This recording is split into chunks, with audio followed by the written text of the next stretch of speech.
Assalamualaikum warahmatullahi wabarakatuh. Kali ini saya akan membahas tentang biografi lengkap ulama Indonesia yang terkenal eh, dengan kewaliannya, yaitu Gusmi. Gusmi atau Hamim Tohari Jazuli adalah seorang pendiri amalan zikir jamaah mujahadah lailiyah Dzikrul Ghafilin dan Semaan Jantiko Mantap. Terlahir sebagai putra pendiri pesantren, ia justru menghabiskan sebagian besar hidupnya di luar tembok pesantren untuk mengamalkan ilmunya dan berdakwah. Gusmi juga diyakini sebagai wali atau kekasih Allah karena memiliki banyak karomah atau kelebihan yang sulit dijangkau akal.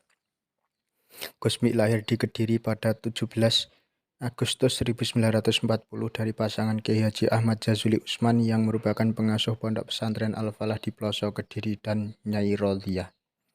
Sejak kecil ia memiliki suara yang merdu dan fasih saat membaca Al-Quran. Di sisi lain ia dikenal sebagai anak yang pendiam dan suka menyendiri. Pada awalnya Gusmi mendapat pendidikan di sekolah rakyat SR, tetapi tidak lulus karena sering membolos. Setelah itu ia memperdalam ilmu agama, khususnya membaca Al-Quran dengan dibimbing langsung oleh ibunya. Sedangkan pendidikan pembahasan kitab, Gusmi beserta para saudaranya diajar langsung oleh ayahnya Kiai Haji Ahmad Jazuli Usman. Selanjutnya pada umur 13 tahun, Gusmi melanjutkan pendidikannya di Pondok Pesantren Lirboyo Kediri. Akan tetapi awal pendidikannya di Lirboyo hanya bertahan 16 hari saja. Kepulangannya yang mendadak itu sempat membuat resah orang tuanya.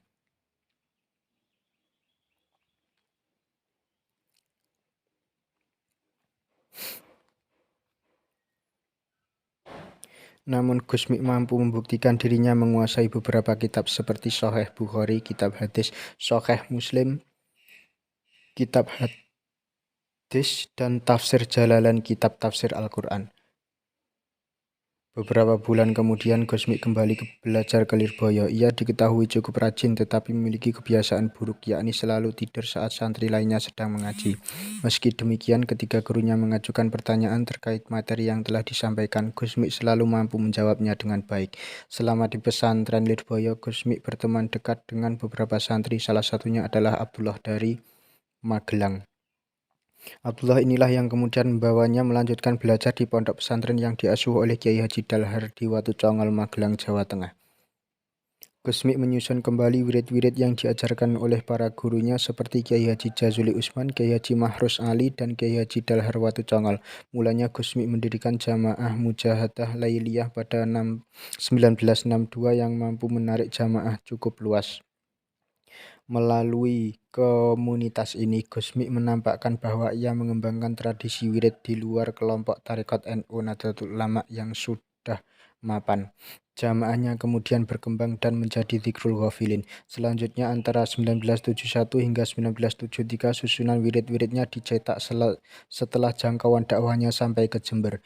Pada akhirnya naskah wirid Gusmi berhasil dicetak oleh sahabat sekaligus penentangnya, yaitu Kiai Haji Ahmad Siddiq.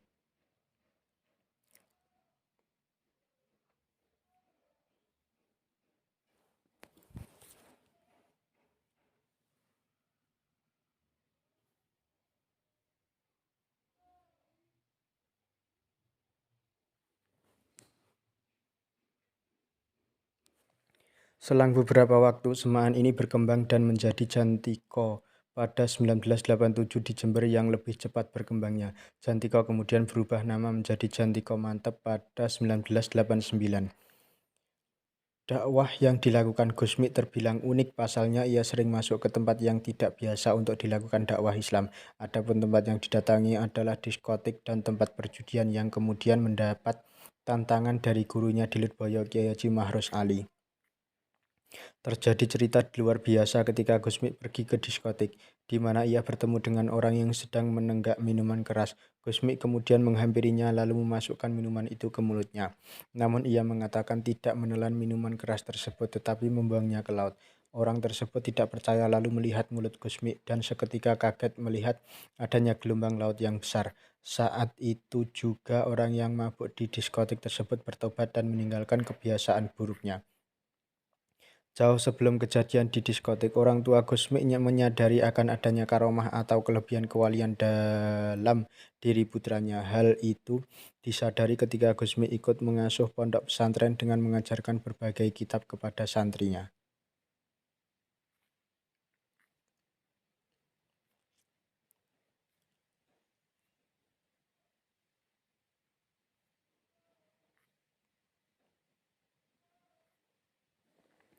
Adapun kitab-kitab yang diajarkan adalah sebagai berikut: Kitab Tahrir, Kitab Fikih Tingkat Dasar, Fathul Mu'in, Kitab Fikih Tingkat Menengah, Jami'ul Jawami, Kitab Usul Fikih, Fathul Qorib, Kitab Fikih Tingkat Menengah, Sahih Bukhari, Kitab Hadis, Sahih Muslim, Kitab Hadis, Tafsir Jalalain, Kitab Tafsir Al-Quran, Iqna, Kitab Fikih Penjabaran dari Kitab Fathul Qorib, Saban, Kitab Tata Bahasa Arab, Ihya Ulumuddin, Kitab Tasawuf. Selain itu, pada suatu hari ketika sedang ikut memancing, kali Gusmi dinamakan ikan yang besar sehingga membuatnya ikut tercebur ke sungai dan tenggelam.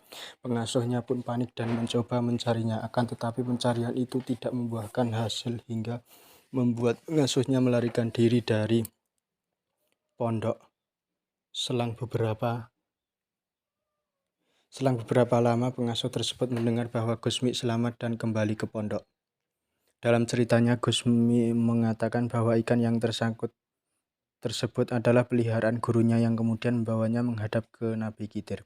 Oleh karena itu, Gusmi justru memarahi Afifufen, temannya saat mancing ikan yang pernah menyelamatkannya saat tercebur ke sungai.